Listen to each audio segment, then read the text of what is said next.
오늘은 여러분들에게 이성부의 봄이라는 시를 소개하겠습니다. 16행으로 된 매우 짧은 시인데요. 봄에 대한 확고한 믿음, 그 낙관적인 전망의식을 굉장히 잘 표현한 시로 유명한 시입니다. 여러분들에게 꼭 감상할 것을 권하고요. 과연 이 시에서 이 봄에 대한 이 확고한 믿음, 그것은 어떠한 차원의 믿음에서 오는 것인지, 그리고 우리들은 또 여러분들은 어떠한 확고한 차원의 믿음을 갖고 있는 것인지 좀 궁금하고, 그것을 되묻게 해주는 굉장히 훌륭한 시기 때문에 여러분들이 조금 관심을 갖고 감상하기를 권합니다. 믿음이라고 할 때는 여러 가지 종류의 믿음이 있겠죠. 일단 믿음은 사실은 아닙니다. 예를 들어서 바깥에 비가 현재 오고 있는데 그 비를 보고서 나는 비가 오고 있다고 믿는다. 사실 앞에서 믿음을 이야기하지는 않거든요. 그래서 일단은 그 믿음이라고 하는 것은 모름의 상태, 무지의 상태에 있거나 의심의 상태에 있을 때, 모름과 어떤 의심의 사이에서 내가 믿고 싶어 하는 쪽으로 밀고 나가는 어떤 주관적인 심리적 판단 작용이라고 볼 수가 있어요. 말하자면 믿음은 객관적인 실증의 대상은 아닌 것이죠. 물론 믿음이 굉장히 실증적인 차원에서, 경험적인 차원에서 수차례 경험을 통해서 확고하게 알고 있을 때 밀고 나가는 실증적인 차원의 믿음도 있습니다. 이 이성부의 봄이라는 시는요, 어쩌면 자연의 이치로서 매우 자명한 이치의 토대를 둔, 자연의 섭리의 토대를 둔 믿음을 보여주고 있기 때문에 이 시가 누구에게나 공감을 주고 있고, 근거 없는 그러한 허망한 믿음이 아니라는 점을 알고 있기 때문에 독자들은, 우리들은 충분히 공감할 수가 있는 것이겠죠. 그래서 이 시는 이제 뭐 간단하게 정리를 하자면은, 형식적인 차원에서 봄이라고 하는 것, 또 봄을 일깨우는 바람이라고 하는 것을 의인화해 가지고 충분히 친근감 있게 표현하고 있고, 너는 온다, 너는 온다, 이렇게 단정적인 어조를 담담하게 표현하고 있는 특징이 있어요. 반복적으로. 그리고 현재 봄은 오고 있지 않지만 너 먼 데서 이기고 온 나의 사람아 하면서 마치 현재 봄이 오고 있다는 것을 현재 일어나고 있는 것처럼 이 암울한 이 현실 속에서 감격의 기쁨을 누리기도 합니다. 그래서 우리는 이 시를 읽으면서 과연 믿음이라는 게 우리 삶에서 어떠한 역할을 하고 있는지, 과연 우리들은, 또 여러분들은 어떠한 굉장히 자연의 이치와 같은 봄, 여름, 가을, 겨울 다음에 반드시 봄이 온다는 믿음을 갖지 않아도 봄은 오잖아요. 그래서 이 시는 처음에 그렇게 시작하고 있는 거예요. 뭐 기다리지 않아도 너는 오고, 기다림마저 이뤘을 때도 너는 온다라고 하는 자연의 섭리의 토대를 둔 자명한 이치의 토대를 둔 그 믿음의 세계를 보여주고 있는 것이죠. 과연 우리들에게는 어떤 믿음이 있을까? 그런 걸 떠올리게 하는 것입니다. 이 시의 이제 창작 연대를 살펴보자면은 1979년에 일용할 양식이라고 하는 시집 속에 이제 처음 발표가 됐고, 그때는 암울한 유신 독재 시대였죠. 그러한 그 암울한 시대 속에서도 자연의 이치를 토대를 두고 올 것은 오고야 만다는 그 믿음을 보여줬고, 그런 차원에서 볼 때 이 시에서 말하는 봄이라고 하는 것은 자유라든가 민주라든가 평화라든가 비폭력과 같은 상징적 의미를 보여준다고 볼 수 있겠죠. 그리고 이 시인이 이 봄이라고 하는 시를 썼던 이성부 시인은 1942년에 태어나서 2012년까지를 살았던, 약 70세를 살다 간 굉장히 그 사회 참여주의적인 시인으로 분류가 됩니다. 실제로 이 시인이 썼던 작품들이 여러분들이 교과서에도 실려 있었고, 또 뭐 일반인 여러분들께서도 잘 알고 있을 거예요. 벼라는 거 있잖아요. 벼. 또 누룩 같은 시, 또 여기 나온 봄이라고 하는 시, 이런 시들을 통해서 우리들에게 충분히 널리 알려졌던 시인이고, 전라남도 광주 출생이에요. 그래서 언론인으로서 한국일보 기자도 했었고 또 편집부 국장도 하고 여러 잡지사에 근무를 했었던 언론인이자 시인이다. 이렇게 짧게 소개를 할 수 있겠습니다. 그러면 작품을 한번 살펴볼 텐데요. 이 시를 가지고 우리가 한번 살펴볼 점은 일단은 함께 생각해 볼 점을 생각해 보건데 아까 말했듯이 우리들에게 자명한 이치로서의 간직하고 있는 믿음이라는 것은 과연 어떤 점일까? 이런 점을 생각해 볼 수가 있겠고요. 또 이 믿음이 과연 진리가 될 수 있을까? 그런 것도 생각을 해볼 수가 있습니다. 과연 진리는 믿음 속에 존재하는 걸까? 진리는 믿음 바깥에 있는 것일까? 이런 것들을 생각해 볼 수가 있겠는데요.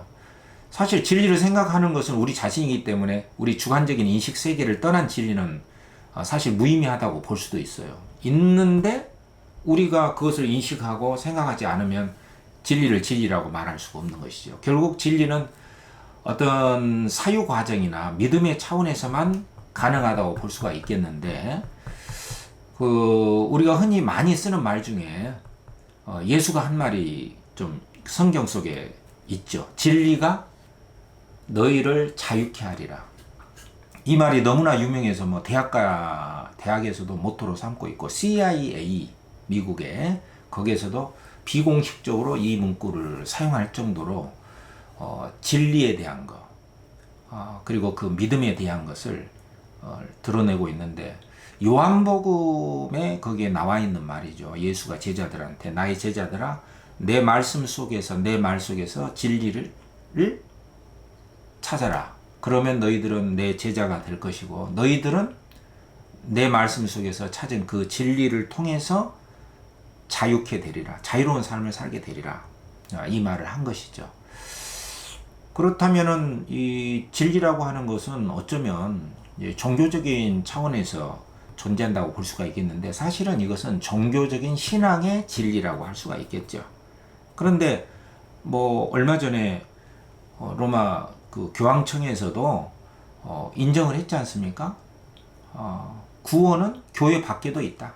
이 말은 우리 인간들을 구원케 해주는 진리는 반드시 그리스도 신앙 안에만 있는 것은 아니고 다른 진리 속에서도 인간은 구원받을 수가 있다. 이것을 굉장히 겸손하게 인정을 한 것이죠. 그리고 모든 진리는 부분적인 것이다. 이 점을 함축하고 있기도 합니다. 그만큼 진리는 어느 하나의 그 협소한 것으로는 진리가 아니라는 것이죠.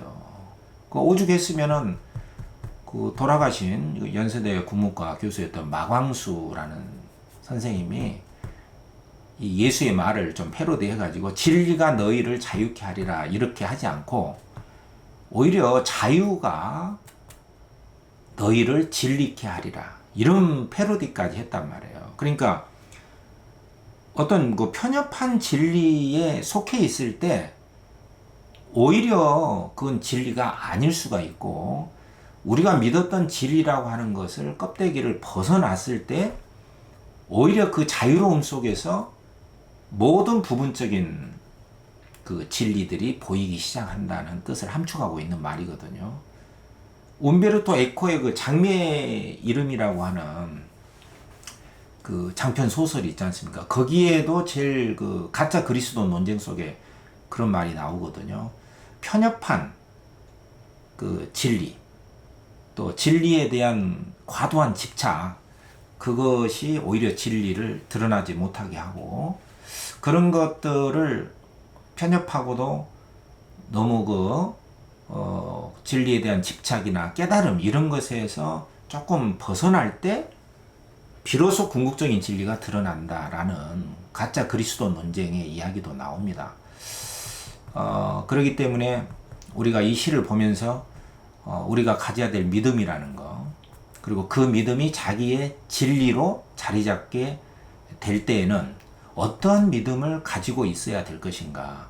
어차피 진리는 믿음 속에 있다고 한다면 우리가 가져야 될 믿음에 자기만의 진리가 될 수 있는 믿음은 어떤 차원의 믿음이어야 할 것인가, 그 점을 다시 한번 생각해 보게 하는 귀중한 시입니다. 여러분들에게 꼭 한번 권하고 싶고요. 이런 것들을 통해서 나 자신이 가지고 있는 진리는 무엇인가, 그것을 다시 한번 되물어보는 성찰의 시간이 됐으면 좋겠습니다. 그리고 내가 가지고 있는 그 믿음이라는 게 이 시처럼 자연의 이치로서 주어지는 그런 자명한 믿음인지, 아니면은 정말 근거 없는 믿음인지, 정말 믿고 싶은 대로 어떤 그 허상과 망상 속에 속하는 믿음인지 한번 검증을 해보고 올바른 믿음을 가지면서 살 수 있는 그런 시간이 됐으면 좋겠어요. 그리고 이 믿음이 왜 중요하냐면요, 사실은 그 올바른 믿음이라든가 그러한 자명한 믿음이 우리 삶을 이끌어주기도 합니다. 그냥 무의식적으로 살기보다는 이 믿음 속에서 내가 자명한 믿음을 가지고 있을 때, 그것은 이 시의 구절처럼 암울한 현실 속에서도, 우울한 삶 속에서도 마치 그것이 지금 현재 일어난 것처럼 기쁨을 누릴 수도 있게 하는 그 힘이 내 안의 믿음 속에 있기 때문이에요. 그래서 여러분들에게 꼭 한번 이 시를 통해서 이러한 믿음의 문제, 그리고 진리의 문제, 그리고 이 믿음 속에서 앞날을 당겨오는 새로운 삶의 활력을 얻기를 바라는 그런 그 훌륭한 암시가 이 시 속에 있다고 생각을 합니다. 그것이 이 시를 소개하는 이유 중에 가장 중요한 이유이기도 하고요. 자, 그럼 화면을 보면서 제가 만든 문제도 보고 제시문도 한번 읽고 한번 감상해 보도록 하겠습니다. 화면 보이죠? 짤막하게 요약하고 작품 한번 읽고 문제도 한번 풀어보겠습니다. 작품 감상하는 게 제일 중요하죠. 자, 작가 이성보에 대해서 아까 제가 이야기를 했고, 60, 70년대 그 사회 참여적인 시를 많이 지었기 때문에 시 속에 어떤 사회 비판 의식, 또 독재에 대한 항거, 이런 의식을 많이 노래했고, 이 작품 또한 그런 시다. 그래서 이 봄에 대한 믿음을 드러내고 있는 시인데, 반드시 오고야 만다는 낙관적 전망을 드러내고 있거든요. 이 낙관적 전망이라는 말을 잘 이해를 할 수 있어야 됩니다. 이 낙관이라는 것 자체가 즐거울 낙, 볼관 해가지고 오지 않은 미래를 잘 될 거야 라고 즐겁게 보는 거예요. 이 확신이 있는 거죠. 잘 될 거다. 잘 될 거야. 근데 이게 근거 없는 믿음이 될 수도 있거든요, 사실은. 그래서 이게 여러분들이 이 믿음이 근거 없는 믿음인지, 정말 이 시처럼 자연의 이치, 항상 봄, 여름, 가을, 겨울 다음에 봄이 오잖아요. 이렇게 정말 자명한 이치로서의 그 믿음의 토대를 둔 근거 있는, 다시 말해서 그러한 낙관적 전망을 보여주는 것인지. 근데 꼭 근거가 있어야만이 낙관적 전망이 되는 건 아니에요. 그러니까 잘 될 거야 라고 하는 그 믿음과 확신이 있으면은 낙관적 전망이라고 합니다. 반대는 뭐야? 슬플 모든 것은 잘 안 될 거야. 슬플 거야 라고 슬플 그렇게 보는 거. 요게 비관입니다. 비관은 절망이에요. 희망이 끊어진 상태예요. 비관. 그래서 낙관적 전망을 보여주는 시이기 때문에 당연히 이 시는 뭐야? 봄이 온다, 이런 희망이 있기 때문에 바라고 있죠? 이게 바로 바람직한 삶의 추구예요. 그러니까 넓게 보면은 바람직한 삶의 추구고, 그 중에 확실히 온다는 믿음, 이게 이제 낙관적 전망인 것이죠. 이렇게 개념을 이해를 할 수가 있어야 되겠죠? 그러면 이제 표현상의 특징은 봄이라고 하는 거, 그리고 바람, 봄을 일깨우는 것이 바람이거든요.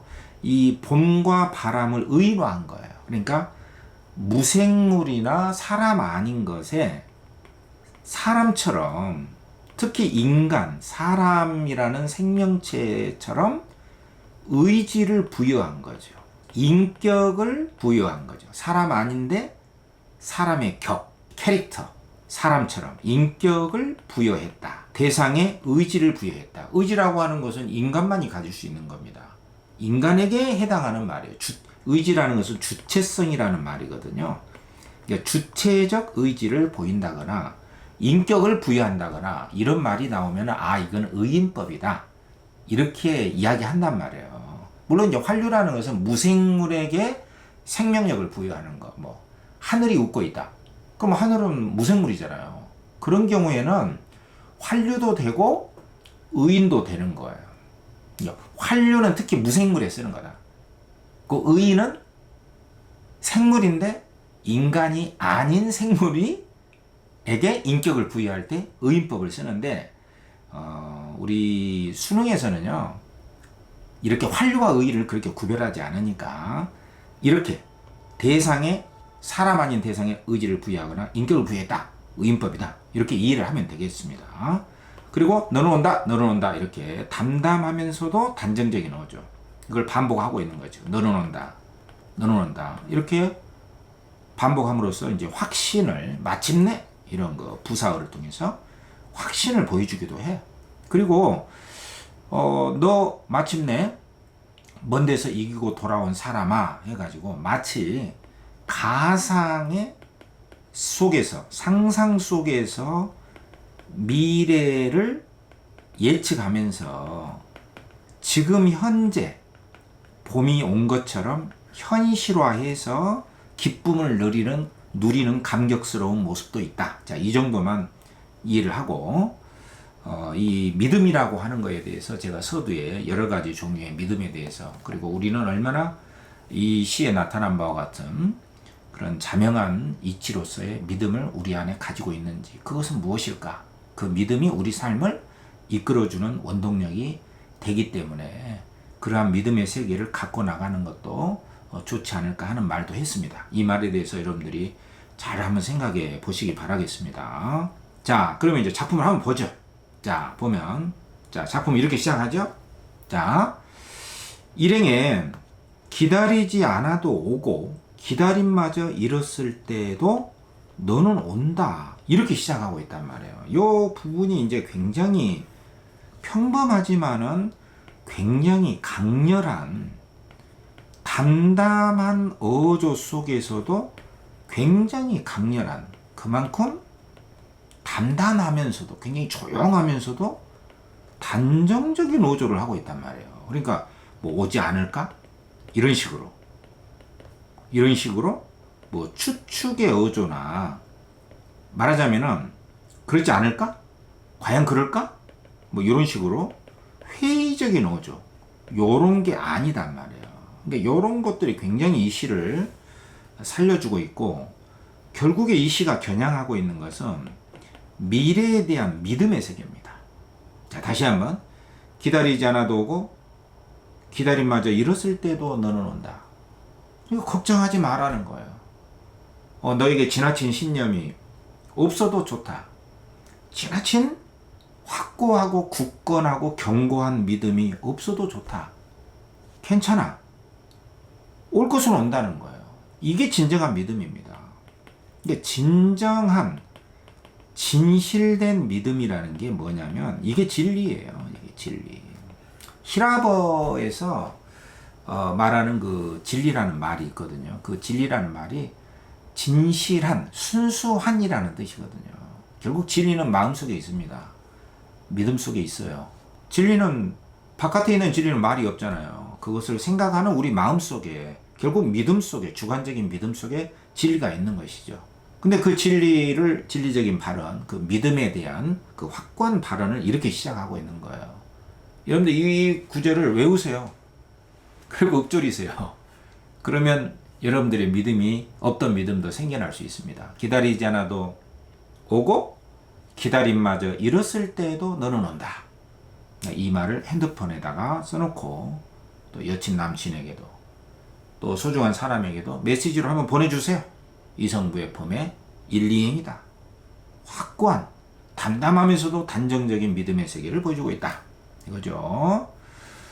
자, 3행 어디 뻘밭 구석이거나 썩은 물웅덩이 같은 데를 기웃거리다가 의인화했죠. 한눈 좀 팔고 싸움도 한판 하고 지쳐 나자빠져 있다가 사람처럼 의인화한 거예요. 누가? 봄이 봄을 의인화한 거예요. 다급한 사연 듣고 달려간 바람도 의인화한 거죠. 이 봄이 오지 않으니까 이 봄바람이 이제 가서 이제 시절이 됐거든. 때가 됐거든. 이 봄이 와야 될 때가 됐잖아요. 봄은 올 때 오잖아요. 시절 인연이 있어야 됩니다. 그래서 이제 늦었어. 그래서 바람이 봄이 안 오고 있으니까 이게 나자빠져 있고 기웃거리고 싸움도 하고 이렇게 장난꾸러기처럼 봄을 장난꾸러기처럼 표현했잖아요. 그래서 바람이 안 되겠다 해서 흔들어 깨웁니다. 누가? 바람이. 이 주체를 잘 봐야 됩니다. 앞에 부분의 주체는 봄이고 다급한 사연 듣고 달려간 그리고 깨우는 이 주체가 바로 누구야? 바람인 거죠. 그러니까 이 봄에게는 이 바람이 있어야 되는 거예요. 그죠? 바람같이 도와주고 우리를 깨워주는 사람이 있어야 됩니다. 그래야 봄이 오죠. 그래서 눈 비비며 너는 더디게 온다. 너가 봄이죠? 어떻게 온다고? 그냥 오지 않아. 더디게. 그렇지만 이 더디게라는 말을 강조한 것은 결국에는 오고야 만다는 느리지만 이거를 강조한 건 뭐예요? 느리다. 느려 터졌다. 그걸 강조한 게 아니라 느리지만 오고야 만다. 그걸 강조하는 거예요. 더디게. 마침내 이 부사어가 바로 올 것이 온다. 이거를 강조한단 말이에요. 이게 바로 낙관적인 전망이다.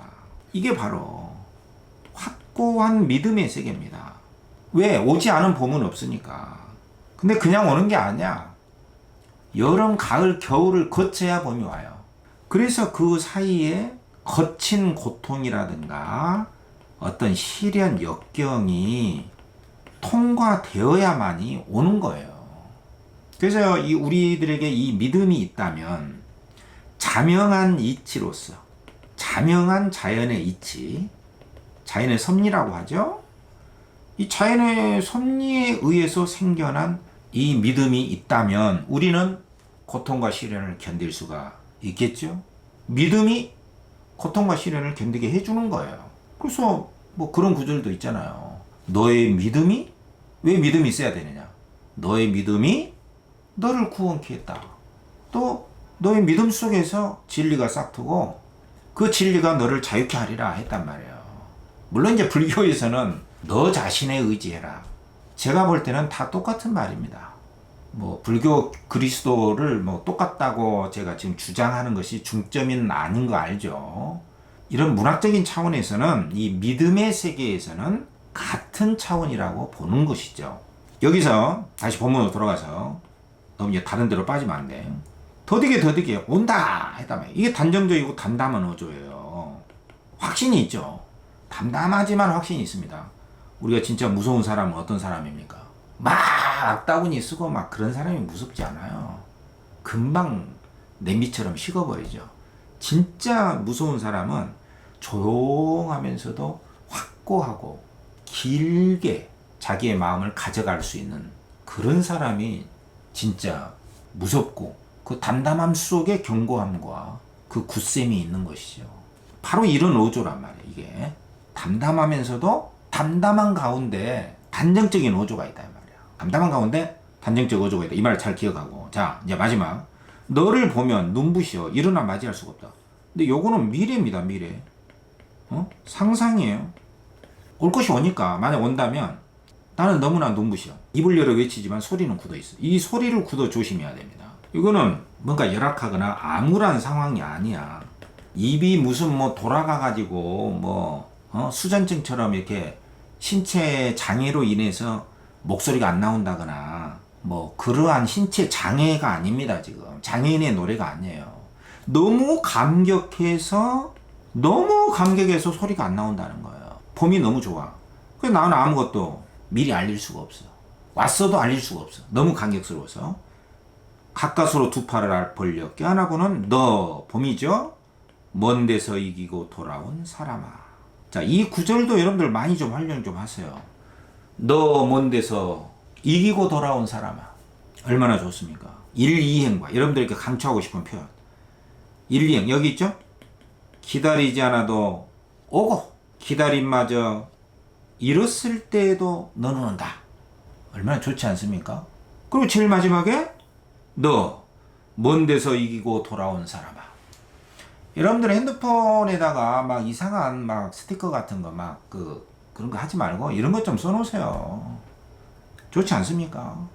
이런 거 자연의 이치에 토대를 둔 자명한 이치로서의 내 안에 형성된 믿음이 어떤 것인가 한번 찾아보고 이 짧은 봄이라는 시도 여러분들 즐기면서 LSK 문제 한번 풀어보겠습니다. LSK가 누구야? LSK 있잖아요. 이성계가 아닙니다. 이분의 문제를 잘 푸세요. 2번 평가원식 문제란 말이야. 1번 굉장히 독창적인 문제입니다. 자, 이 시단 설명 적절치 않은 거 기다리지 않아도 온다. 이런 걸 통해 이제 구절 이런 걸 통해 이제 그러니까 이런 근거를 통해 올바른 판단 과정에 도출되고 있는가, 도출하고 있는가.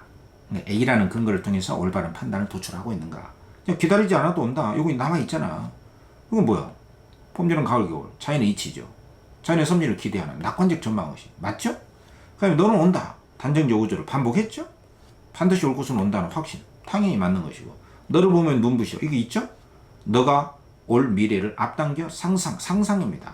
화자의 깊은 모습. 그러니까 여기서 만약 이걸 틀리게 하려면은 현재 봄이 온 상황의 기쁨을 노래하고 있다. 그러면 이게 취재상 틀린 거죠. 상황 파악에서. 그래, 요건 맞고. 4번에 소리는 굳어를 통해. 소리는 굳었다. 왜 그랬죠? 너무 감격스러우니까. 이건 상상이잖아. 감격스러운 상상의 장면이잖아요. 근데 이걸 통해서 A를 통해서 봄이 오지 않은 암울한 상황을 신체 감각으로 생생하게 표현하고 있다. 이건 암울한 상황이 아니라니까. 물론 현재는 암울한 상황인데 이 소리가 굳어서 안 나올 정도가 되는 것은 그 미래에 봄이 온 상황이란 말이야. 암울한 상황을 노래한 게 아니에요. 그래서 이게 틀려서 답이다. 무슨 말인지 알겠죠? 이렇게 낸단 말이에요. 자, 먼 데서 이기고 돌아온 사람아를 통해 이런 말이 있고, 그렇지만 결국 찾아온다는 감격을 부름의 형식, 이렇게 대화체다. 앞에 상대방이 없어도 불렀어. 너 그대 당시, 그렇죠? 봄아, 이런 식으로 부름의 문학입니다. 많이 부르세요, 여러분들. 너 먼 데서 이기고 돌아온 사람아. 누굽니까? 나 자신이죠. 그리고 어떤 사람일 수도 있어요. 자, 2번 위시의 바람에 대한 설명. 바람이 뭐죠? 바람이 일깨워주잖아. 봄이 안 오니까. 봄이 와야 되는데 다급한 사연 듣고 달려가서 바람이 흔들어 깨우죠? 그러니까 그 흔들어 깨우는 바람의 힘에 의해서 봄이 온다는 거예요. 봄바람 속에 봄이 오죠. 그럼 당연히 조력자죠. 그래서 1번에 화자가 기다리는 대상을 봄이죠? 만나게 해주는 매개체다. 뭐 당연히 이게 만나게 해주는 조력자다는 이야기니까 이게 맞죠? 나약함에 대해 화자의 나약함에 깨달음을 준다는 거야. 이거 아니고 의심하고 두려움 이런 거 아니고 부정적인 생각을 뭐 정화한다. 이게 부정적인 생각 없어요. 낙관적 전망이니까. 화자가 바라는 이상적 상황과 회피하고 싶은 현실을 모두 보여준다. 회피하고 싶은 현실이 아니라 바라는 현실이죠. 자, 여기까지 이성부의 봄이라는 16형으로 된 짧은 시를 살펴봤습니다. 짧지만 그 울림은 강하고 깊습니다. 특히 이 시에 나타난 봄에 대한 그 믿음의 세계, 그리고 낙관적인 전망의식은 우리의 삶을 돌아보게 하는 힘을 갖고 있습니다.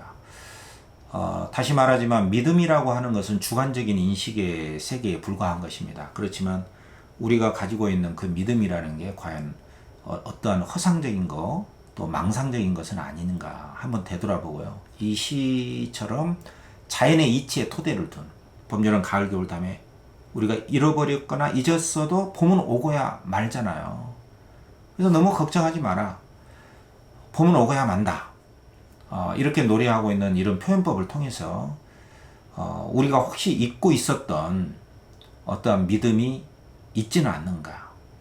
우리가 잃어버렸거나 잊어버렸던 그 믿음의 세계가 혹시 있지는 않는가를 떠올리면서 자명한 이치의 토대를 둔 그 믿음을 따라서 오지 않은 미래를 끌고 나가는 그 힘을 얻었으면 좋겠습니다. 미래는 늘 오지 않을 때는 암울하고 우울하고 때로는 우리를 굉장히 힘들게 나약하게 합니다. 그러한 기나긴 시간을 견뎌내게 해주는 것은 바로 다름 아닌 믿음이죠. 그래서 믿음은 내 안의 진리라고 할 수가 있습니다. 그래서 내 안의 그 믿음, 그것을 잘 가꾸고 내 안의 진리에 따라서 하루하루 살아갈 수 있는 힘을 얻었으면 좋겠습니다. 자, 오늘 여기까지 하겠습니다.